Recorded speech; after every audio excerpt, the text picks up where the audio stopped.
Saludos mis connacionales hermanos dentro y fuera de esta hermosa república que se llama Venezuela. Paz y bien para todos. Hemos llegado al miércoles 4 de junio en mi programa 1267. En esta nueva edición de Dimensión, Valores e Integridad Humana. La nueva enciclopedia de los miércoles con quien te habla José Contreras Oquendo.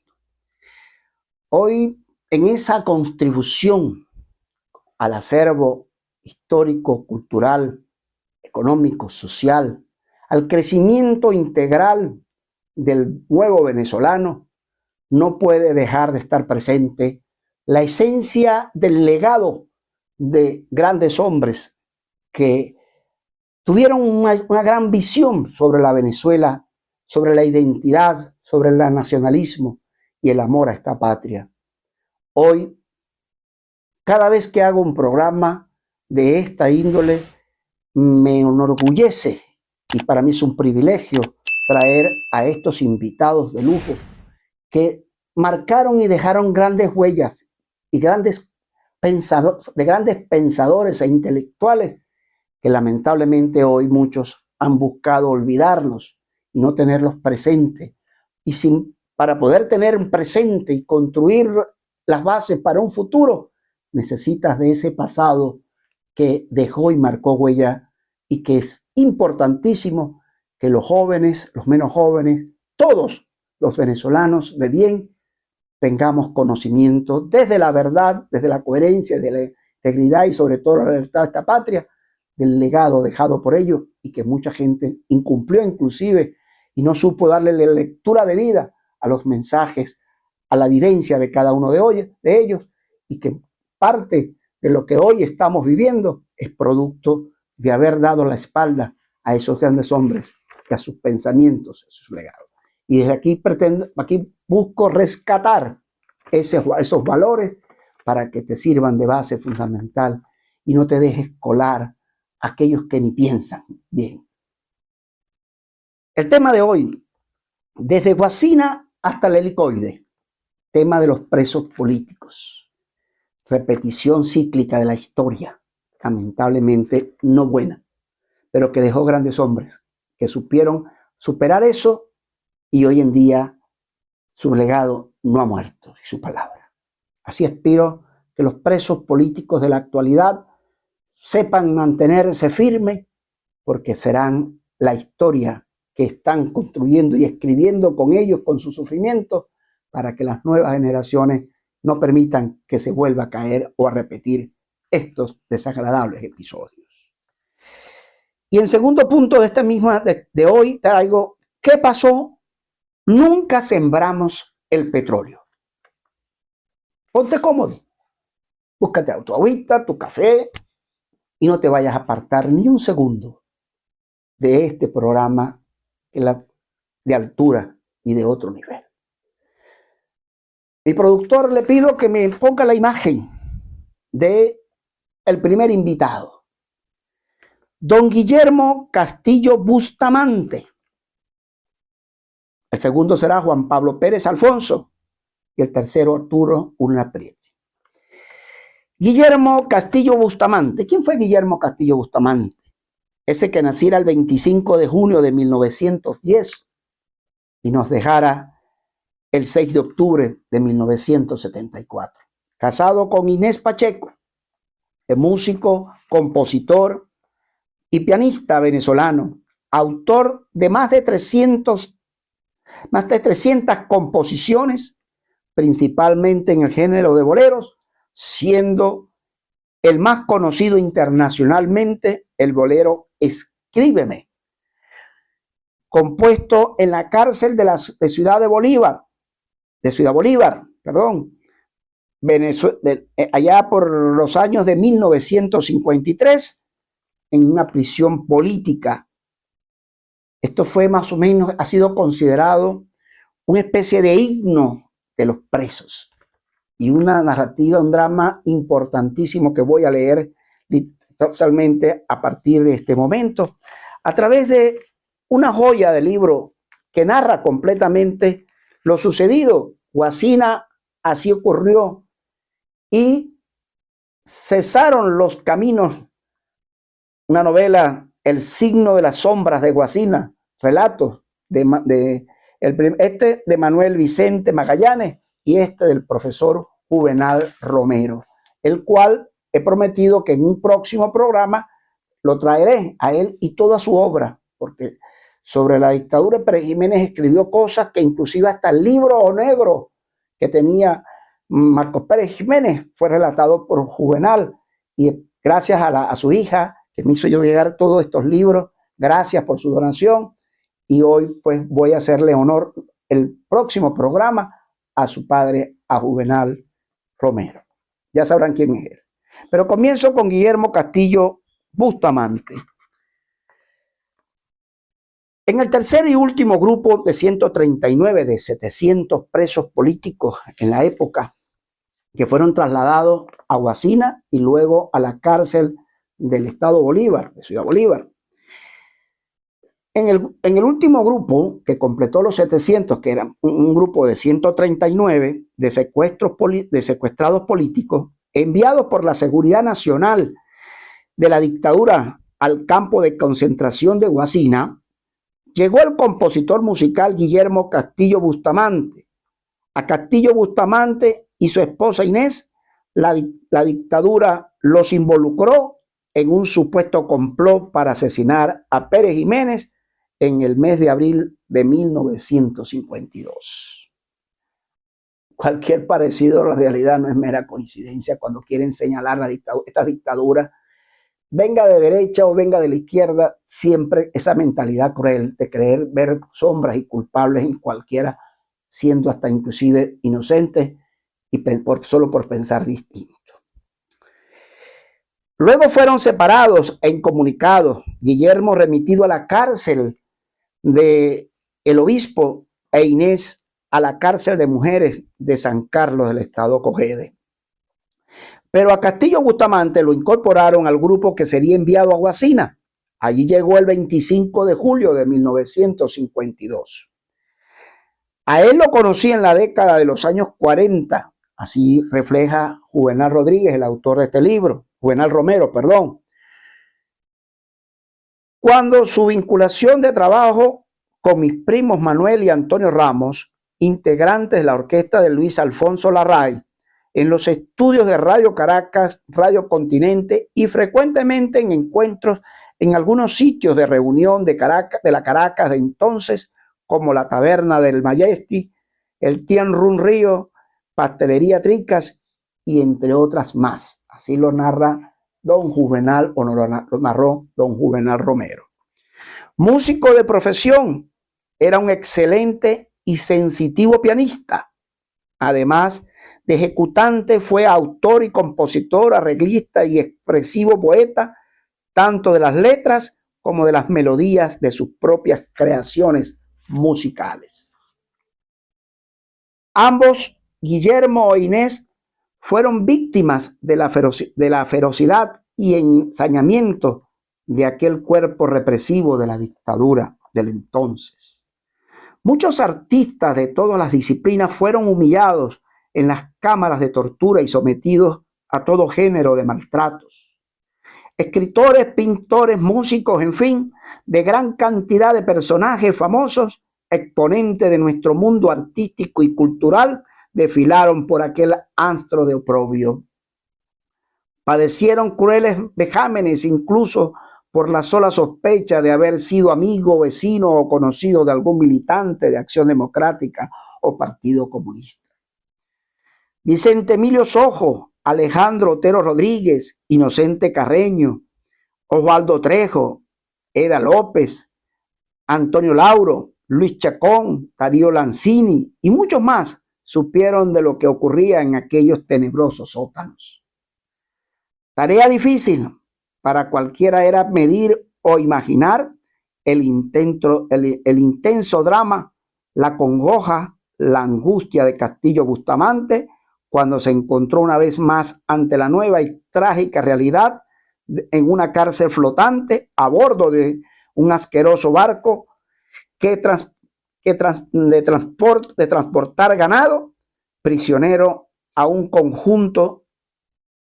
conjunto de 139 hombres en medio de aquel gigantesco caño del Tano, sin poder ver tierra firme debido a que la inundación tenía casi cubierta la isla de Guasina en su nuevo presidio.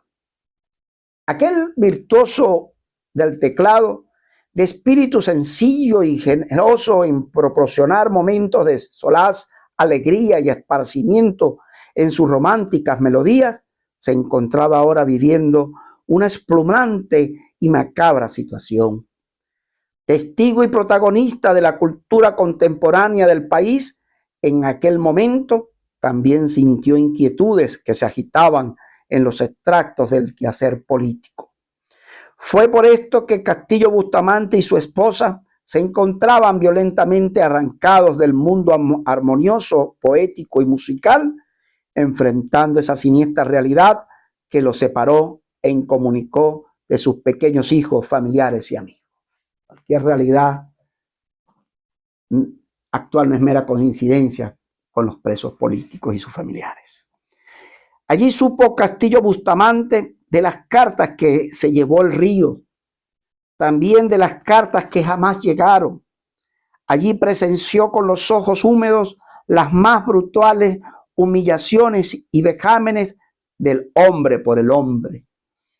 Comprendió que por las cartas que no llegaban a quienes estaban allí antes que él y por qué tampoco le llegaban a él. Wow, el aislamiento de los presos políticos de hoy, que los tienen incomunicados y no permitan que ni los familiares se comuniquen. Dictadura Pérez Jiménez, dictadura Maduro. Su congoja, su melancolía, sus temores ante aquella coterva de bárbaros ensañados contra los prisioneros lo encerraban más en su mundo espiritual. La falta de noticias de su adorada Inés, secuestrada en la cárcel de mujeres de San Carlos, le sumergía en frecuentes crisis y angustias por las condiciones que suponía y se encontraba. Estos estados de ánimo lo llevaron a delinear algunos temas. Él y yo, entre otros pocos, permanecimos en Guasina, mientras que desmantelaba este campo y los materiales de las barracas eran transportados para Zacupana del Cerro. Por las tardes, en plena inundación, nos sentábamos sobre las bases de lo que fueron las barracas, 3 y 4, con rústicos anzuelos para pescar. Así permanecíamos hasta que declinaba el sol. Me refiero a don Juvenal Romero y Castillo Bustamante. A la vez que nos encontramos encontrados de general Gerardo Estaba, Castillo Bustamante y yo en el depósito de materiales de Zacupana en diciembre de 1952. El administrador del campo, Alfredo Martínez, se nos acercó para preguntar y Guido Acuña y Francisco Paco Esteller, y supimos que seríamos trasladados a la cárcel nueva de Ciudad Bolívar. Pero en Zacupana quedarían 5 prisioneros que serían trasladados a Guasina y luego fusilados. Se procedió de inmediato a preparar un plan de fuga para ellos, pero cuando todo estaba listo, Castillo Bustamante manifestó que renunciaba a participar en la fuga, argumentando que si él escapaba, tomarían represalias contra Inés, matándola a ella. En Ciudad Bolívar, por gestiones de Monseñor Bernal, quien nos visitaba con alguna frecuencia, se logró la introducción al pabellón carcelario en donde estábamos de un viejo piano para Guillermo Castillo Bustamante. En este instrumento a su disposición muy pronto comenzó a producir algunas composiciones, entre ellas la que se hizo más popular entre nosotros, Escríbeme, en la cual plasmó la congoja, melancolía y temores que eran comunes a nosotros. Allí, en la cárcel, sus vocalistas fueron Guido Acuña, Gerardo Estaba y el doctor José Pepe Antonio Rojas González. Después de esta hermosa y sentimental creación musical, se hizo famosa internacionalmente e interpretada por famosos cantantes nacionales y extranjeros, entre ellos nuestro Alfredo Sadel, quien la popularizó. Y más o menos la deletreo y la digo así. Escríbeme, letra y música de Guillermo Castillo Bustamante. Son tus cartas mi esperanza, mis temores mi alegría. Aunque sean tonterías, escríbeme, escríbeme. Cuando lleguen a mis manos, su lectura me conmueve, aunque sean malas nuevas. Escríbeme, escríbeme. Me hacen falta tus cartas, que la misma vida mía, lo mejor morir sería si algún día me olvidaras. Tu silencio me acongoja, me preocupa y predispone, aunque sean con borrones, escríbeme, escríbeme. Escrita en la cárcel nueva de Ciudad Bolívar en 1953. Maravillosa la vida de Guillermo Castillo Bustamante, que dije que murió y nos dejó en el 1974, en octubre. Guillermo, esa carta más dirigida a su esposa, pero que se convirtió en el himno de los presos, hoy más que nunca se mantiene viva entre los presos políticos, a la espera de una carta, a la espera de la voz y de un abrazo caluroso, afectuoso y amoroso de un familiar, de alguien que se les quiera. Espero que hasta aquí la narrativa esta haya permitido sensibilizarte y ver que sí viven lo que han vivido otros y lo que están viviendo los actuales. Escríbeme, escríbeme, escríbeme. Bajo un poquito ahora y permítame entonces hablar de un gran hombre. Producción, Arturo Uslar. De verdad es inmensamente para mí grande decir el nombre de ellos. Arturo Uslar Prieto, intelectual, periodista, filósofo, escritor, productor de televisión y político venezolano. Y hoy traigo sobre él, ya una vez lo invité acá, ¿verdad? Hoy quiero resaltar dos cosas determinantes en su vida del intelectual, del hombre que sembró como visión y dejó un legado y supo ver a tiempo grandes cosas en ello, sobre lo que muchas cosas nos están pasando hoy y que descuidamos y no hicimos en el momento oportuno. La absurda rivalidad del personalismo que ha perjudicado a los venezolanos de por sí, no permitieron ver más allá de la nariz a lo que un gran hombre visionó, como fue Arturo Uslar Prieto. Que narran, por ejemplo, las lanzas coloradas.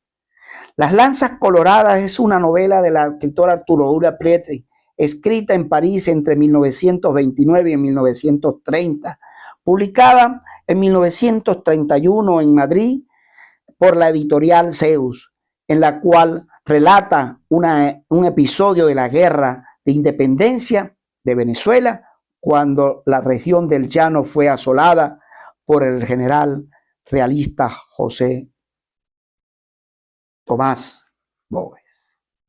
45 páginas. Qué maravillosa haberse dado el gusto, yo lo tuve, de leer Lanzas Coloradas, una de las obras más vendidas en el mundo, ¿no?, por Arturo Uslar Prieto, tanto en España, en América Latina, en Estados Unidos. Mire, 14 ediciones vendidas, pero yo creo que el libro más movido, con más de un millón de ediciones. Qué maravillosa obra. Decía una oportunidad en una entrevista Arturo Uslar Prieto que lo lamentable es que nunca se quiso llevar al cine, pero por sus episodios y el costo, porque necesitaba, en medio de armar batallas y todo ello, no hubo quien la financiara, pero hubiese sido tremenda película, inclusive esa novela de Lanzas Coloradas, escrita por don Arturo Uslar Prieto. Ahora bien, don Arturo Uslar Prieto muere el 26 de febrero del 2001 a los 94 años. Él El legado, influencia intelectual fue importante en una visión crítica de la sociedad venezolana y latinoamericana. En su obra literaria es fundamental para comprender la historia y la cultura venezolana. En la influencia en la educación, sus ideas pedagógicas centradas en vincular la educación con la vida fueron muy influyentes en el ámbito educativo venezolano, hoy quizás perdido. Recibió el Premio de Asturias, entre tantos reconocimientos, y miembro de la Academia de las Letras Españolas, inclusive. Considerado como uno de los más importantes intelectuales de la literatura hispanoamericana del siglo XX, ministro de Educación, secretario de la Presidencia, senador de la República durante 15 años, embajador en la UNESCO, candidato presidencial en 1963. Bueno, y aquel tremendo programa de valores humanos, en cual debo ser honesto en decir que me ha inspirado tan grande y me marcó tanto que por ello, marcando la distancia, he querido salir con esta página de los días miércoles, con esta enciclopedia de los días miércoles, inspirado en esa gran obra, en ese programa maravilloso de valores humanos de don Arturo Ura-Petri, que cada día lo iré perfeccionando para estar a un mayor nivel, para que tú puedas también estarlo a ese nivel de la cultura, del conocimiento, del intelecto. Mucha falta nos hace a los venezolanos. Obras como El Camino a El Dorado, El Retrato de la Geografía, y un libro que tengo aquí en mis manos, entre otros de él, es Golpe de Estado en Venezuela, de Arturo Ura-Petri. Qué actualidad y qué contextualidad con la América Latina, y que el caso que ya él proyectaba sobre el tema del innombrable Hugo Chávez, y lo que nos trajo después a ese golpe que le dio tiempo a él a escribir este libro, con una visión clara, porque se estaba desviando a la Venezuela y sirvió de caldo de cultivo para que esta gente haya venido a acabar con Venezuela, o por lo menos pretenderla. También puedo decir que en el desarrollo nacional viene ahora el punto que quiero tratar y es el que voy a resaltar aún más hoy. Siembra del petróleo. Buscaba generar un crecimiento sostenible a largo plazo, impulsando el desarrollo industrial y la creación del empleo, así como la mejora de las infraestructuras y la siembra y los servicios públicos. Evitar la dependencia. Arturo Ura-Petri advirtió sobre el riesgo de que Venezuela se convirtiera en un país dependiente de la exportación de petróleo, con una economía vulnerable a los cambios de los precios del crudo. Habló de la diversificación de la economía. Propuso que los riesgos petroleros se invirtieran, los recursos petroleros, se invirtieran en sectores como la agricultura, la industria, la infraestructura, para crear una economía más diversificada y menos vulnerable. Esto que estoy narrando hace marcar de que ninguna de estas cosas se cumplieron. No, en lo absoluto. Fue todo lo contrario. Y esto nos trajo a donde hoy estamos, con una desviación plena y total de lo que no debió suceder nunca, jamás, y así ha sucedido. Si hubiésemos escuchado, y si hubiesen escuchado los que tenían el poder en el entonces, hoy más que nunca darían la razón a Arturo Ura-Petri sobre la siembra del petróleo. Pero lo enlazo con otro hombre de una visión bien clara y que deben estar hoy perturbados donde quiera que se encuentren al ver lo que han hecho con la industria petrolera y con el petróleo venezolano, estos salteadores del pueblo venezolano y del erario público, como es el régimen chavista madurista. Juan Pablo Pérez Alfonso. Quiero pedirle a mi productor que me ponga la imagen de don Juan Pablo Pérez Alfonso, quien nace el 13 de diciembre de 1903 y muere el 3 de septiembre de 1979. Fue abogado, diplomático y profesor universitario. Conocido popularmente como el padre de la OPEC, el profeta olvidado o el caballero guerrillero. Así lo llamaron, inclusive entre unas obras que él dejó. Una de las mentes más lúcidas que ha tenido Venezuela referente al tema petrolero. El rentismo, el nacionalismo, la soberanía petrolera, entre otros temas, que han sido determinantes en el debate nacional e internacionalmente. Obtuvo renombre por ser uno de los impulsadores de la OPEC, catalogado como el padre de la criatura, junto al ministro de Arabia Saudita de la época, Abdullah Tariq. Ministro de Minas e Hidrocarburos de Venezuela desde 1959 a 1963, graduado en la Universidad de Hawking, allá en los Estados Unidos. Juan Pablo murió en Washington, Estados Unidos, allá en 1979. Juan Pablo Pérez Alfonso, un visionario claro, que pudiera decirse coincidencialmente, acordó también y estuvo de acuerdo con la siembra de petróleo propuesta por Arturo Laprieti.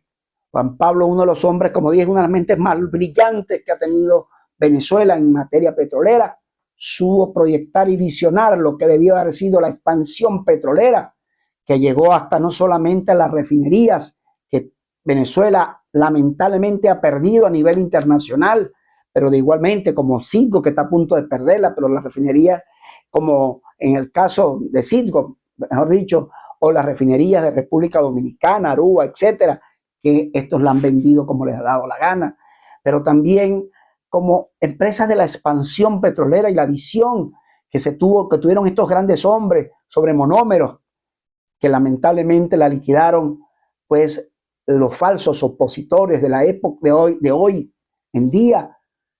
Pues también cabe destacar que estos visionarios dejaron un legado claro, preciso, que se puede retomar en una Venezuela, de esta Venezuela libre que estamos procurando para que hacia allá caminemos, haciendo las cosas bien, con gente de valores, de integridad y pensantes, que yo sé que lo sabemos y muchos todavía dentro y fuera de Venezuela, basado en lo que estos hombres nos legaron, como Arturo, como Juan Pablo Pérez Alfonso, y por qué no olvidar de Guillermo Castillo Lara, Castillo Bustamante, que nos sembraran esas maravillosas notas para que amáramos aún más el sentir de un ser humanos, de ser humanistas, de ser republicanistas y sobre todo el deseo de engrandecer esta gran nación que Dios nos la dio con todo.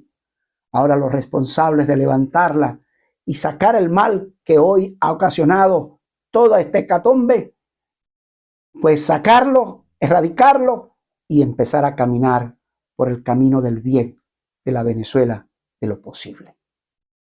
Espero que haya llenado de tus inquietudes. Escríbeme, pero escríbeme en los comentarios, te pido, para poder seguir creciendo en este granito de arena, para poder sembrar valores, principios morales, éticos y sobre todo enaltecer el conocimiento integral del venezolano. A través de esta página de los miércoles, Dimensión, Valores e Integridad Humana. Que Dios te bendiga. Recuerda que si Dios es con nosotros, ¿quién en contra nuestra? Hasta mi próxima entrega.